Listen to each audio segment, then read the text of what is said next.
Hi, in this video I'm going to talk through an example of a two-player turn for my Until the Bitter End tanks game. I'll do a separate video for the solitaire game, but this video just focuses on that two-player experience, just to talk you through the options and how a two-player turn works. So the first thing you'll do is move the turn counter along. So in this example here, we're on turn 3 of 6, the start of a new turn.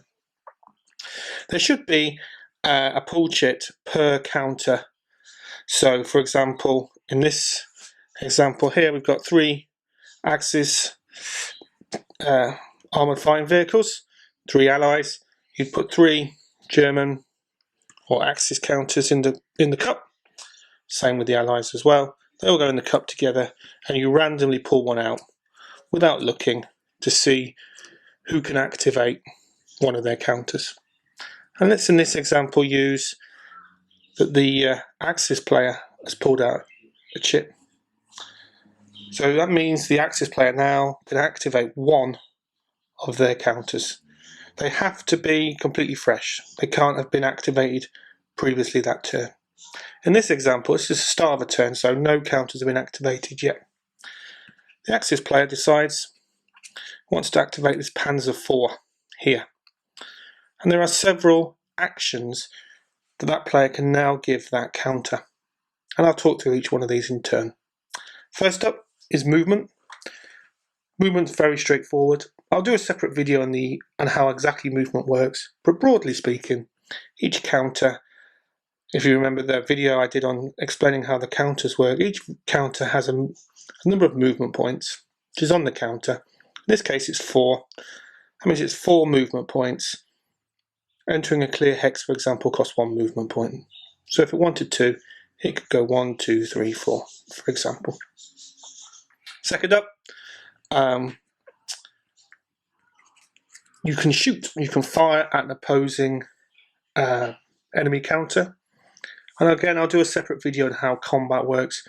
But broadly speaking, you have to be able to have line of sight to be able to fire on a counter.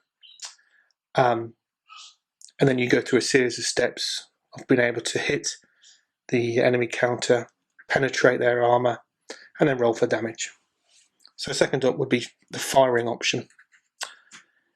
One thing I did forget to mention actually, if you move the Panzer IV, once you've moved it, you put a moving counter on top. But again, I'll explain that in how movement works in a separate video.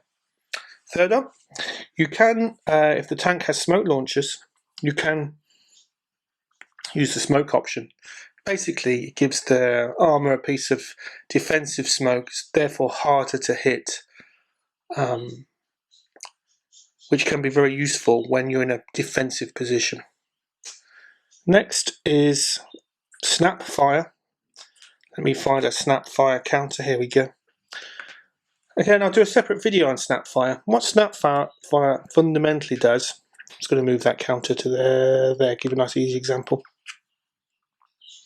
is when you're in snap fire, you're lying in wait for a target to present itself that you can't currently see in the opposing player's turn.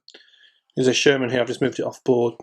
If that player then moves their counter in their movement and it suddenly becomes into view, you can take a fire at it even though it's in the opposing player's turn. So that's snapfire, and again I'll do a separate video of exactly how snapfire works. Next up is rally. If the counter has a shaken counter on it, that means they've taken fire. They haven't been destroyed, they're not out of the game, but they've been hit. The crew is shaken, not performing at their best, and the player wants to get rid of that shaken counter. They can perform a rally, and that will give them a dice roll to see if they can get rid of that shaken counter. This is all explained in the rules.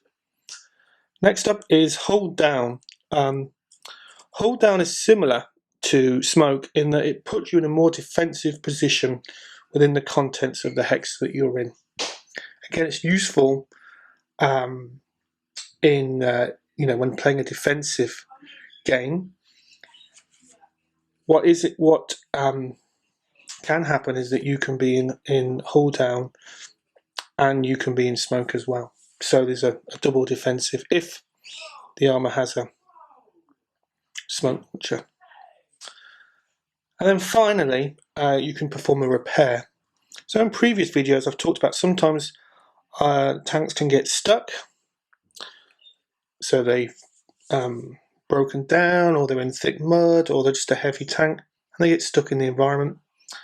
Or they have a turret jam, which is the result of being hit but not destroyed. Or they can have a gun jam and have a malfunction in their weapon. What a repair does is basically the crew try and solve the mechanical problem that the tank has found itself in. And again, it's a dice roll to determine if that's successful or not. They are fundamentally the main actions that you can perform when you activate one of your counters. So again, move, and you can only perform one.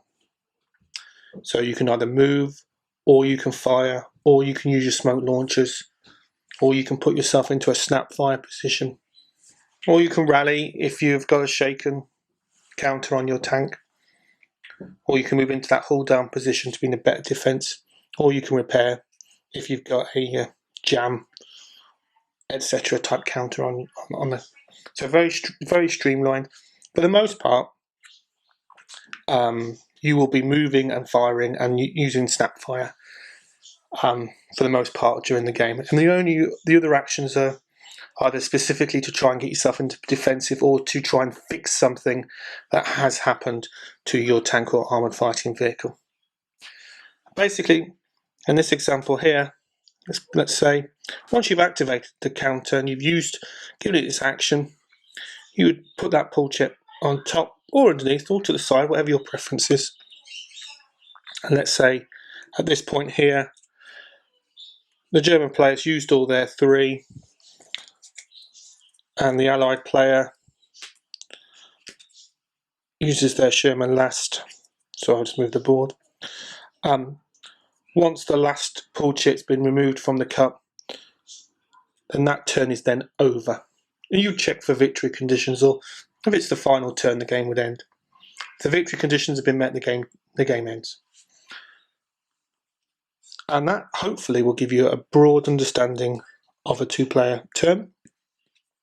Like I said, I'll do separate videos for exactly how combat works, exactly how snapfire works, and how movement works. And all these things are obviously fully described in the rules. So yeah, thanks for watching.